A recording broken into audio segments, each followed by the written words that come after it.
Y a-t-il encore un peuple sur terre qui, après 2000 ans, jour après jour, 3 fois par jour, 3 fois par jour, exprime son espoir de retourner sur sa terre et d'avoir la rédemption, qu'il Yishuatra kivinu kol hayom, et que cet espoir emplit la journée de tout un chacun, ça n'existe pas. Et là, on a dans le monde 70 nations qui se rassemblent pour nous arracher Yerushalayim, Ira Kodesh, Hayo Lotihye, chose qui n'existera jamais, car la ville de Yerushalayim, comme la terre d'Israël, est appelée Eretz HaKodesh. Et on ne s'habitue pas à l'exil. On ne s'habitue pas à la galoute. C'est le sens du premier verset de ce deuxième chumash que nous entamons. Ve'ele shemot bnei Israël, haba'im mitzrayma, Yaakov uvanav, ish uveto ba'u. Voici le nom des enfants de Yaakov, des enfants d'Israël, et les shemot bnei Israël, pardon, qui arrivent en Égypte. Comment qui arrivent en Égypte? Mais ça fait déjà longtemps, depuis la parashat Vayigash. Donc alors que Yaakov était vivant, les Shvatim étaient vivants, que les Juifs sont descendus en Égypte.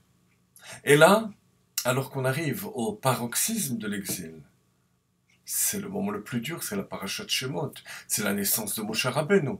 On nous dit qu'il arrive au présent. C'est ce que je viens de vous dire. Un Juif ne s'habitue pas à l'exil. Après plus de 100 ans, ou après plus de 1000 ans, on vient d'arriver en Égypte. De même que nos maîtres disent qu'on a le devoir de sentir comme si on venait de sortir d'Égypte. C'est toute la mise en scène de la fête de Pessah qui doit accompagner la fête de Pessah. De même, on doit avoir le sentiment qu'on vient tout juste d'arriver en exil et que d'un moment à l'autre, on en sort.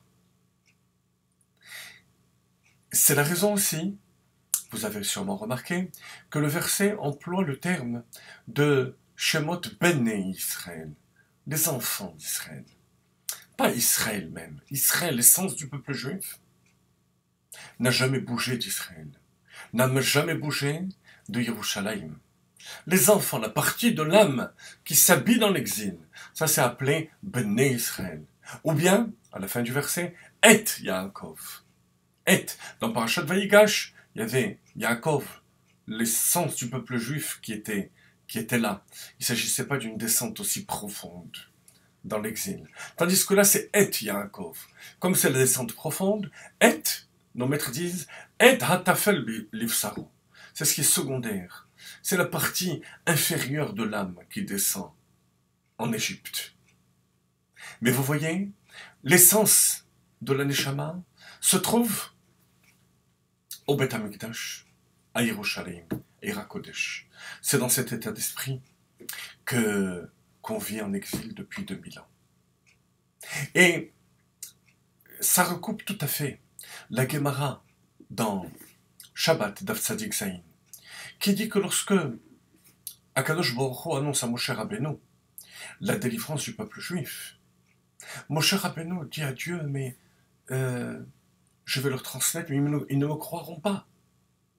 La Gemara dit qu'à ce moment-là, Moshe Rabbeinu n'a pas argumenté comme il fallait.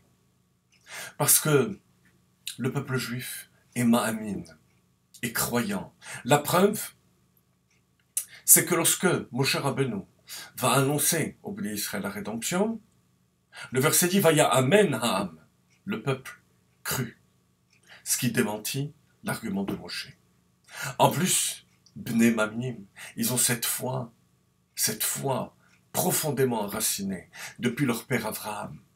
Comme il est dit au sujet d'Abraham, qu'il crut à la promesse d'Akadosh Baruch Hu.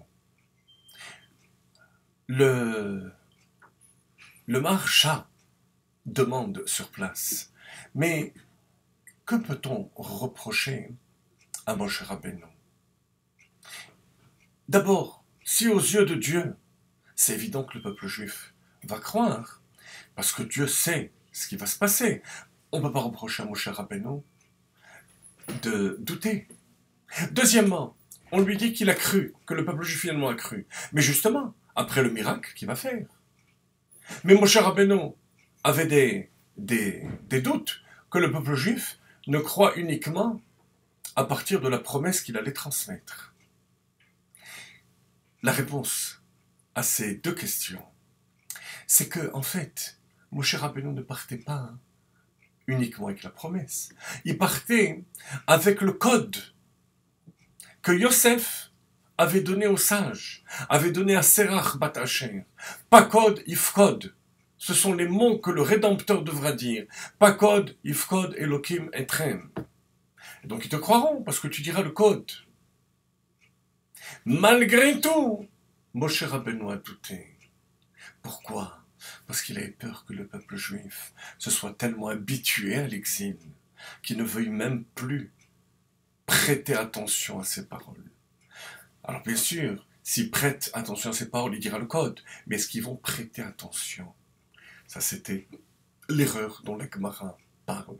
Le peuple juif prête et prêtera toujours attention à la notion de Géoula, de délivrance. Et je n'ai pas besoin de vous faire une étude approfondie pour que vous réalisiez, parce que vous l'entendez et vous le voyez chaque jour, comment tout le peuple juif est sensible à tout ce qui est Mashiach, délivrance, Géoula. Comment ça se fait? Après tellement de temps, rationnellement, peut-on comprendre cette chose-là? Ben, la réponse, comme on a dit au début, c'est que le peuple juif ne s'habitue pas à l'exil.